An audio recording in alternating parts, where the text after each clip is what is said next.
Hi folks, we're looking at, this book, Josh McDowell, and we're looking at the case for the Bible, and we're looking at the uniqueness of the Bible.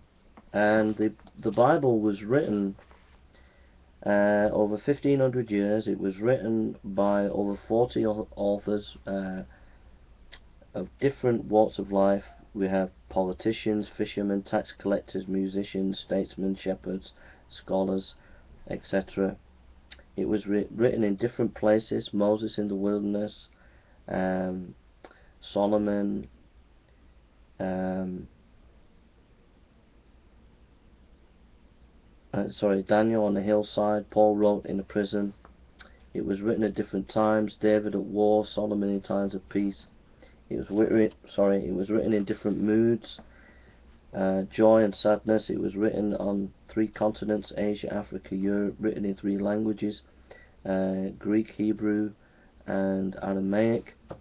And Samuel Taylor Coleridge says, "I have found in the Bible words for my innermost thoughts, songs for my joy, utterances for my hidden griefs, and pleadings for my shame and feebleness."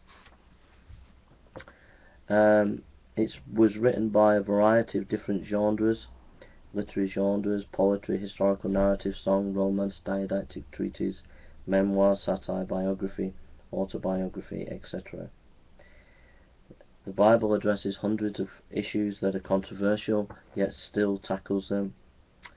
In spite of diversity, the Bible presents a single unfolding story, and it's also about Jesus Christ. F.F. Bruce says, one of the great scholars, says, "The Bible at first sight appears to be a collection of literature mainly Jewish.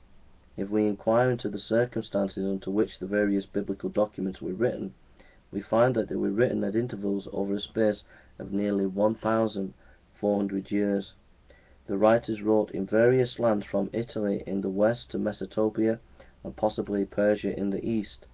The writers themselves were heterogeneous number of people, not only separated from each other by hundreds of years and hundreds of miles, but belonging to the most diverse walks of life.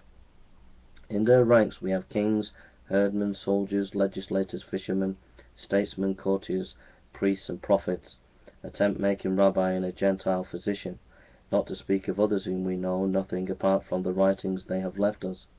The writings of themselves belong to a great variety of literary types. They include history, law, criminal, civil, ethical, ritual, sanitary, religious, poetry, didactic treatise, lyrical poetry, parable, allegory, biography, personal correspondence, memoir, diaries. And for all that the Bible is not simply an anthology, there is a unity which binds the whole together. An anthology is compiled by an anthologist, but no anthologist compiled the Bible. You know, if you took for the last 1,500 years all the main literary works of the West, put them together, they would not have a unity in their literary coming together. Yet you bring 1,500 years of writing of the Bible and bring it together, it has a unity. That unity is, it points to Christ, and that's a proof that the Bible is the Word of God.